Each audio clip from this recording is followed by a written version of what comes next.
Good afternoon, everyone. Good afternoon. Oh, this is a great day for us in the city of Detroit. It has been a long time coming, I will say. I'm excited here because of the synergy that we have throughout the city of Detroit. And it's time for that synergy to pick up over here at the corner of Grand River and Greenfield.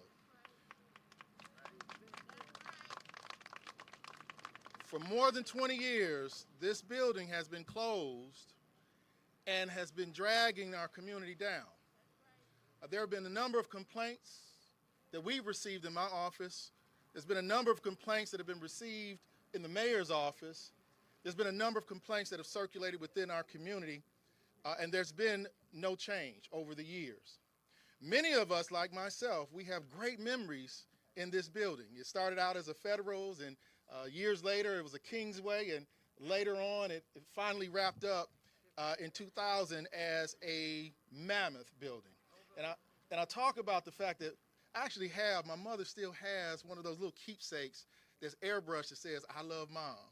And she got that from me when I was at Mammoth. I was about 16, 17 years old. So lots of memories, lots of great memories. But that's been a long time. And those great memories that we have been eclipsed now by this blight that we see that, again, is dragging down our community, our neighborhood. No longer are we going to stand to allow our community not to receive what they deserve, our residents and our neighbors and what they deserve. I'm very thankful. I had an opportunity. I sat down with Mayor Duggan, and he was all the way on board in identifying how do we get this corner, this area, this neighborhood, this community, this structure back into productive use. We've talked to business owners and residents. There is absolutely no way that we're going to see the growth and the opportunity that, again, these neighbors and these businesses deserve as long as this structure stands in the situation that it is today. We've got a great, iconic structure over there where we have the crosswalk. You don't see that all the way around the city. You don't see that. And we wanted to keep it. Unfortunately, if you look at it, there's cracks in the infrastructure. And it is no longer available and able to be put in a situation where we can continue to use it. And so with that being said, this lawsuit that has been filed, and I'm going to ask Corporation Counsel, and I want to thank him as well. You'll give him a round of applause too. Corporation Counsel Conrad Mallett, who signed off on this suit. The suit essentially says that we are demanding that this structure be demolished and torn down. That's exactly what I want. So we can, at this point, bring something new that the community deserves. That is what we're looking for. That's what we're going to continue to move and fight for. And without any further ado, I would like to bring forward Corporation Counsel Conrad Mallett and his team with the Law Department to talk a little bit about the lawsuit. So, ladies and gentlemen, first of all, I want to recognize the leadership on this issue of President Pro Tem Councilmember James Tate. Please give him a hand.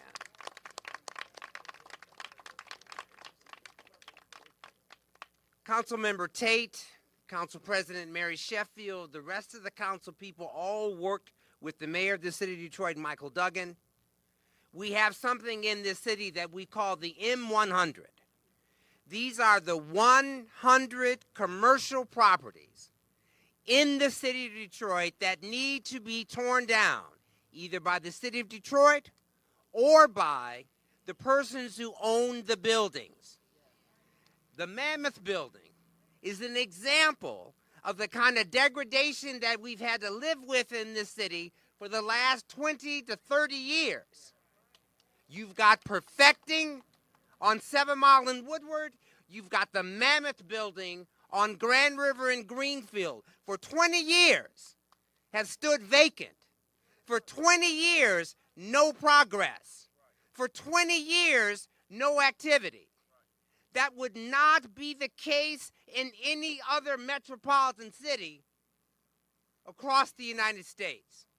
So I also want to say thank you to Joe Biden. Without the ARP dollars, the mayor and city council would not have the power to allow me to hire lawyers like Tamara York Cook, who is the lead attorney on this particular lawsuit that was filed in about the third week of April. Now, I know that one of the questions you all have is when are we going to court? You got 21 days to respond to the complaint that we filed, and then you will be in default. And what I can tell you is that owners of these properties fight back. They want to keep control of what they think is property that will increase in value while they do nothing. And in this particular case, we are going to force a decision. Either going to be demolished, it's going to be repaired, it's going to be in the hands of a receiver, but we are going to have progress. We are going to make progress, and this situation is going to be resolved. And under the leadership of James Tate, we are going to continue to lift the city up, and with persons like Tamara York Cook, we're going to continue to fight this fight every single day. Thank you.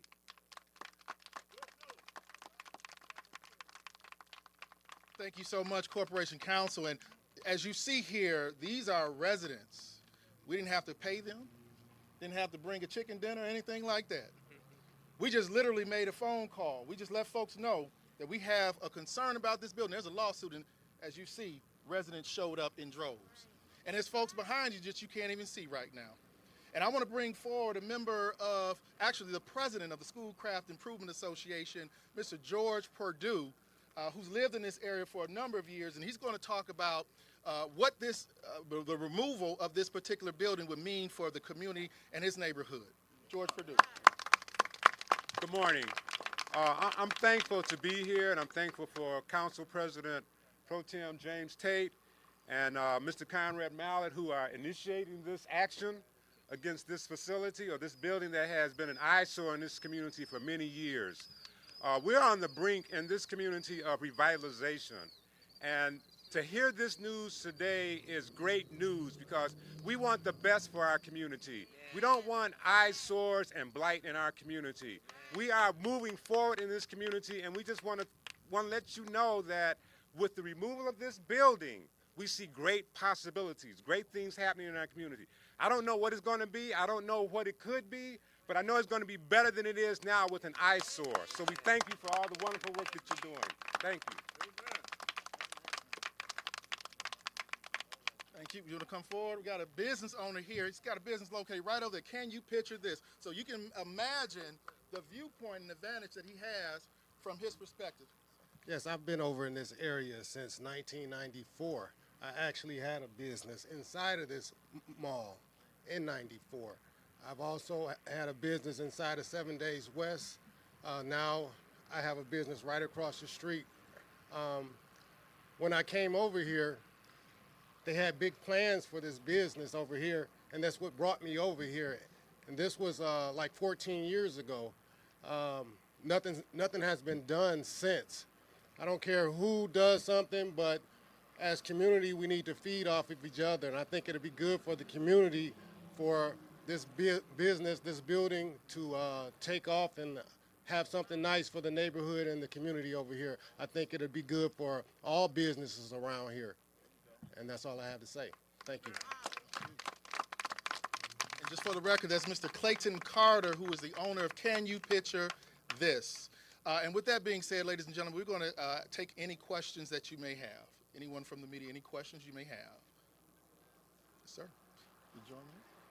Now, mention ARPA dollars that are going toward this broader effort. Are you saying that before ARPA was available, it really wasn't possible for the city to address perfecting this building and other large properties that you're also doing? Yes. We had limited dollars, and so in the law department, city council, we've always had a blight program, but we've never had the opportunity to file 22 lawsuits at one particular time. Now with the ARPA dollars that we have available, we recognize that we have a short time within which to accomplish our goal, which is to change the face of the city as the president, as the council president pro tem and the mayor have indicated they want to do. We got 3 years to spend this money. We got 3 years to cause this change, and that's our goal.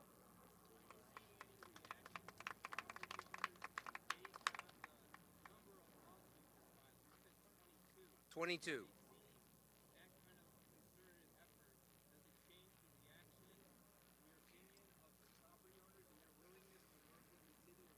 Not so far.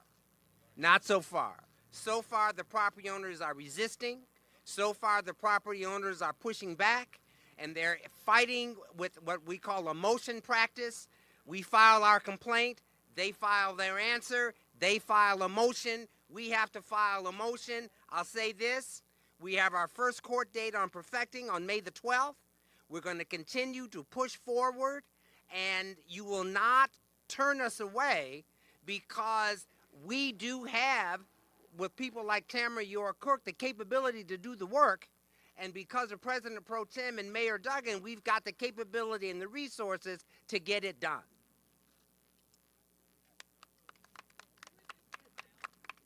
This is the third week in April, around April, yeah, toward the end of the third week in April. No, but we'll get it for you.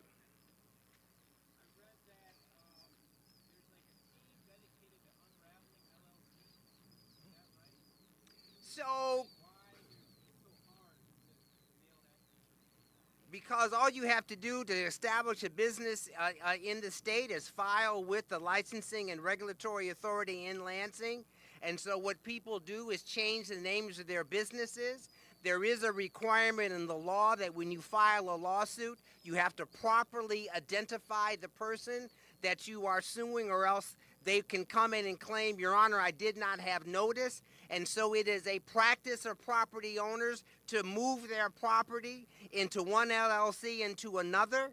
We have, though, some very sophisticated persons in our Register of Deeds at the county, and Mr. Alvin Horn in our assessor's office, and we are using whatever resources they have to allow us to properly identify who the owners of these properties are. But more importantly, even if we come to the court and we say, Your Honor, the identification of the person here by this lawyer is being resisted, appoint a receiver. Appoint a receiver, Your Honor, and have that person figure out on behalf of the court who is the proper owner of this particular building, so that we can bring the lawsuit necessary to cause the change that the people deserve.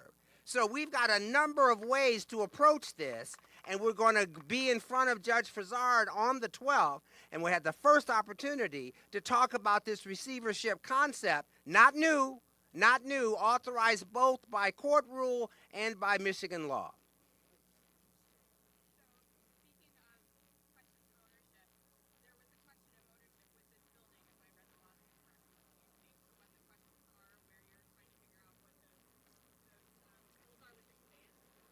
I don't want to overspeak, Tamara. 3 or 4 transactions that at least the complaint talks to. There are holes in the chain of title. My lawyer is very, very cautious. God bless her. This property got moved between A, B, C, D, and E person at least once, with obviously intent to confuse persons in regulatory authority from finding out who the actual owners were. There are holes, as Tamara indicated, in the change of title, and we are going to assure that those holes are closed and the proper owners are identified.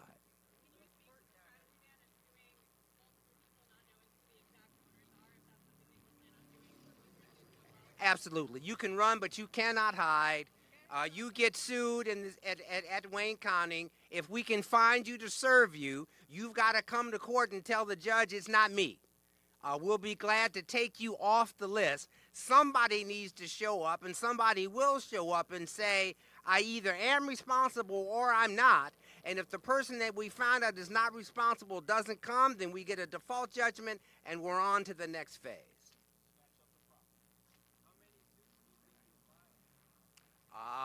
On the mayor's M100 list is 100 properties. As we have compliance by the owners or lawsuits filed, new properties come online, Joe, every single time.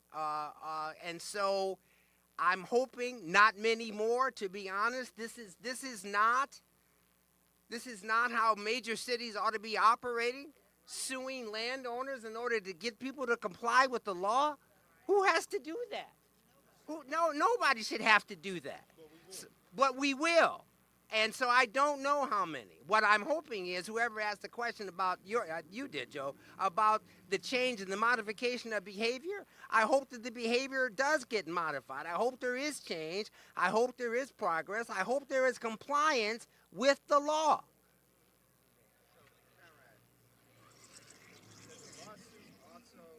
just a resident and business owner in the area. Does the lawsuit also address the outstanding tax liability that's been on this building for years? Yeah, that's not a city responsibility. As you know, Commissioner Fox, Brown, that's a county responsibility. It's in various states of foreclosure. It just closed out on the 28th of April, but that had little or nothing to do with what we're doing. Can I address that in another fashion in regards to the blight violations that have been written and uncollected? You may. 'Cause Right, there's so- been almost $10,000 that were actually charged against him that are uncollected currently. And then I'm curious also about the many blight tickets that were written that were then adjudicated as not his responsibility. I'm wondering about those, both sides of that. So as to the outstanding tickets, those will be in front of the judge. As to the ones deemed not his responsibility, I'm expecting that when it got before the magistrate said, because of the purposeful obfuscation of the ownership, the right person isn't standing here. All right, thank you all. If you have any additional questions, we'll be off to the side. Thank you so much.